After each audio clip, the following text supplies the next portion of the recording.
What's your point of view around, the importance of those relationships to securing and retaining customers? Well, I think your customers are your lifeblood, and your relationships with those customers being healthy is part of that lifeblood. So if you don't have the healthy relationships, you're always gonna struggle.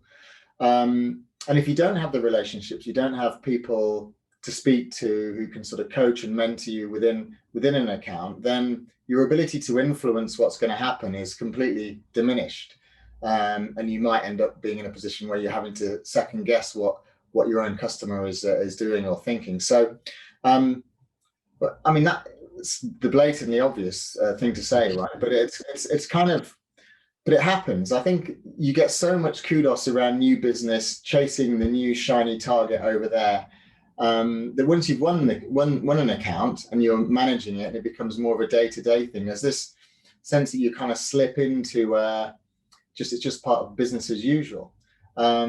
Whereas in fact, if you slip into that kind of mode, you might not be as proactive as you could be with the customer, and you might forget to do things like chatting to them regularly, talking about the successes you're having together, finding out what's going on in the account, all those sorts of good things that help build that understanding and that healthy relationship, and make sure you understand what's going on with the customer.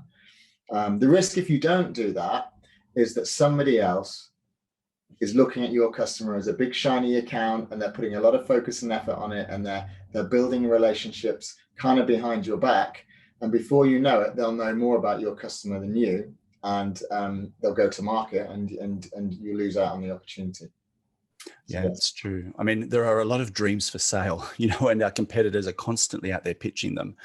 And I think the challenge, like you say, is that we move into that operational, that day-to-day, we're very focused on delivering and executing what the client bought.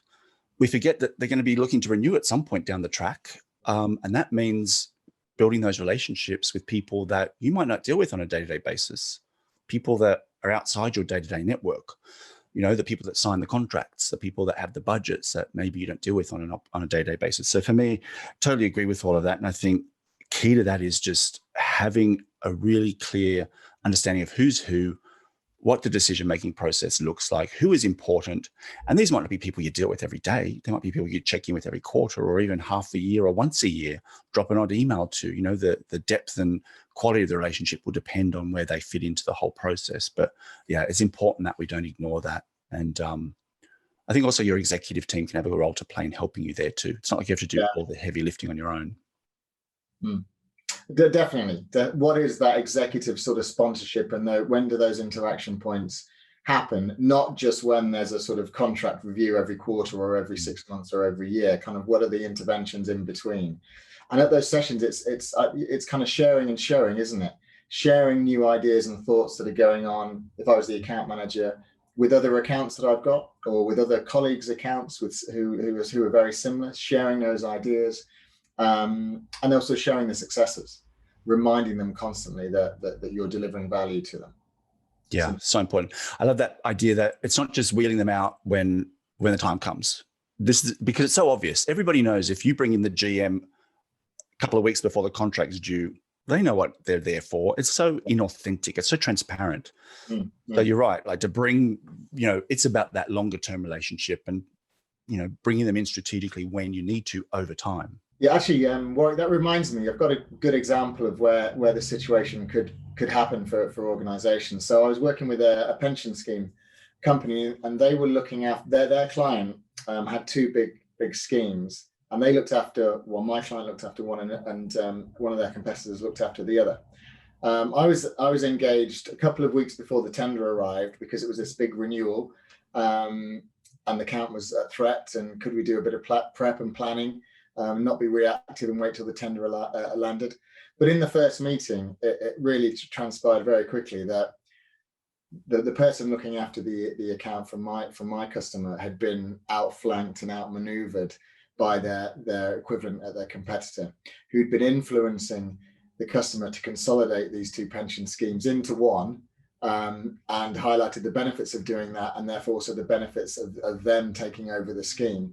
So by the time I got engaged, the client was massively behind the curve, and had missed out on the relationship side of things, which led to not being able to influence the customer properly, which of course in the end led to them losing that account. So it's an extremely serious thing to get wrong if you're not careful.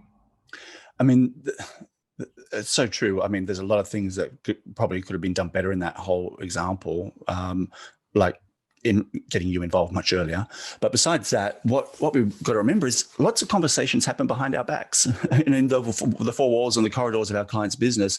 The more people we know, the more opportunities we have to learn about those and to influence those, and find out what's actually going on, rather than, getting the one-sided view from our key contact who maybe is not full disclosure, and I think, again, demonstrates why relationships are so important.